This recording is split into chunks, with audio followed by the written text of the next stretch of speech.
Ladies and gentlemen, first I would like to say you could mention that I was really wishing to visit Pakistan, but unfortunately I cannot join this Congress due to some of my health problems.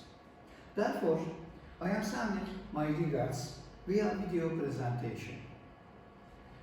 Wish you people a successful Congress. Thanks to SOILS and Society of Pakistan for giving me this chance to present. I send all of you one friendly regards from Turkey.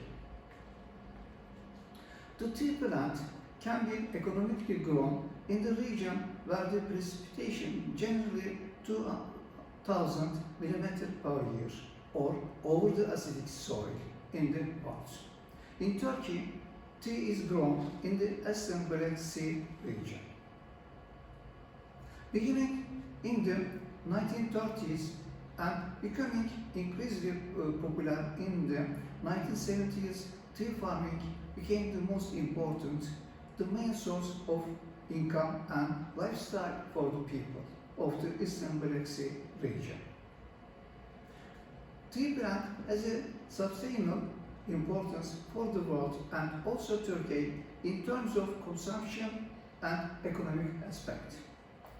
As reported of Çaykur, means General Director of Tea Enterprises, 2017 year tea sector report, Turkey is ranked 7th in the world in tea cultivation areas, 5th in terms of dry tea production.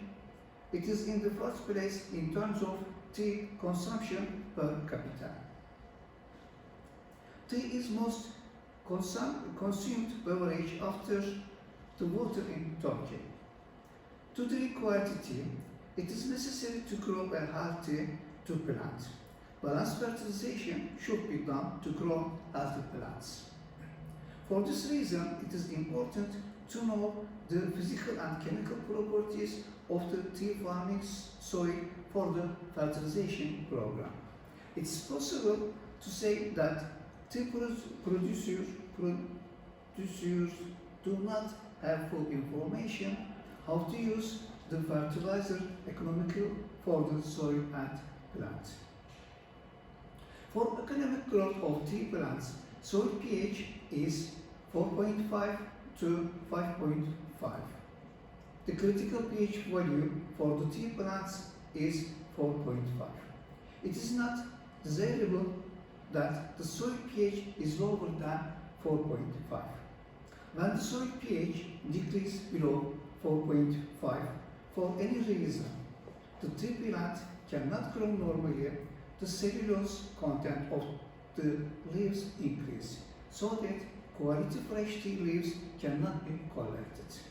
After all, it is too difficult to produce quality black tea from fresh leaves obtained from tea plants grown in the soil below pH 4.5. In the beginning of the farming, there is no problem in terms of pH in the tea grown soil in 1961. Only 7% of the tea farming soil were below pH 4.5.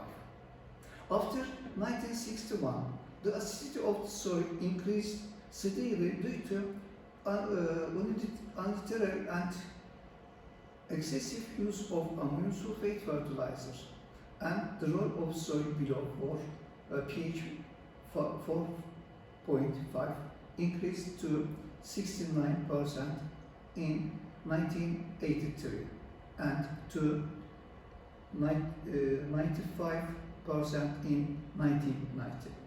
After 1990, an improvement was observed in the pH with the use of 25-5-10 means fertilizer for tea plants, fertilizer developed for the soils.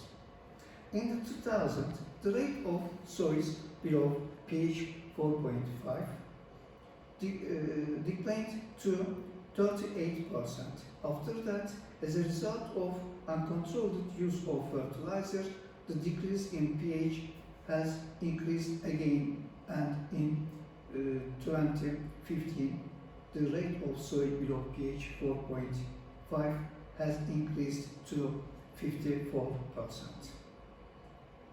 Soil acidity is still a big problem in this region. In order to be able to grow a quality tea plant, it is necessary to keep the soil pH above 4.5. It should not be forgotten that the tea plant does not grow very well in lime applied soils.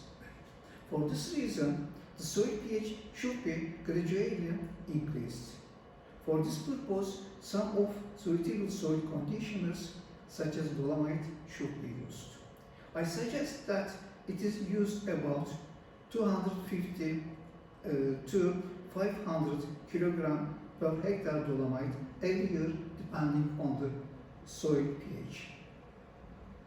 Soil organic matter is one of the most important parameters that constitute the basis of soil fertility and quality. In addition, soil organic matter is very important for the sustainability of agricultural ecosystems and for the protection of soil and environmental quality. Look at this slide. You can see the distribution of organic matter in soil samples taken in different years. The soil organic matter content of tea farming soils is generally very high, but in small part of soils, organic matter content is low. Despite the high amount of organic matter in the tea cultivation soil, the expected benefit from the organic matter is insufficient since it cannot sufficiently decompose due to low temperature, low soil pH and high precipitation. You can see the slide. Organic matter is top of the soil, but below the organic matter you can see the raw soil. Means soil organic matter does not decompose. There is no nitrogen deficiency problem in tea farming soil. On the contrary, there is the problem of excess nitrogen. The use of excessive and uncontrolled nitrogenous fertilizer in tea farming soil causes the total nitrogen content in the soil to be high. Excessive use of nitrogenous fertilizer on the one hand causes economic losses, environmental pollution, nitrate pollution in water resources. On the other hand, ammonium sulfate causes to increase the soil acidity. In the past, phosphorus deficiency has been observed in a significant part of the tea farming soil, but since 1990s, phosphorus concentration has increased due to the improvement studies made in the fertilizing program and use of special fertilizers developed for tea soils. In recent years, however, excessive and uncontrolled use of fertilizers has resulted in the accumulation of phosphorus in the soil. The amount of phosphorus in the soil should be balanced with the fertilization schedule to make according to result of soil analysis.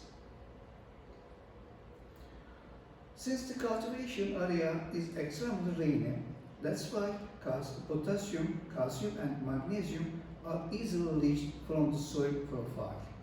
For this reason, it is inevitable to see the deficiency of potassium, calcium and magnesium deficiency in the tea farming soil. In terms of iron and manganese concentration in the soil, there is no problem. Iron and manganese deficiency were not determined in the tea farming soil. In terms of copper concentration in soil, it can be said no problem. Zinc deficiency is very important. It was determined zinc deficiency at 50% of tea farming soils.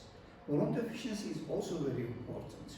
Boron deficiency was determined at 97% of tea farming soils. Look at these figures. There is no applied boron. You can see the differences of growth of tree plants.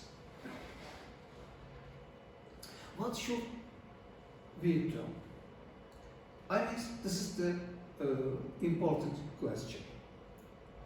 Assessment of the soil reaction. First of gradually must be increased the soil pH around between 4.5 to 5, starting from very low pH. Fertilization program should be arranged according to soil and plant analysis results. In addition, the use of calcium, magnesium, zinc, boron, and organic fertilizer should be recommended apart from nitrogen, phosphorus, and potassium. Thank you for your attention.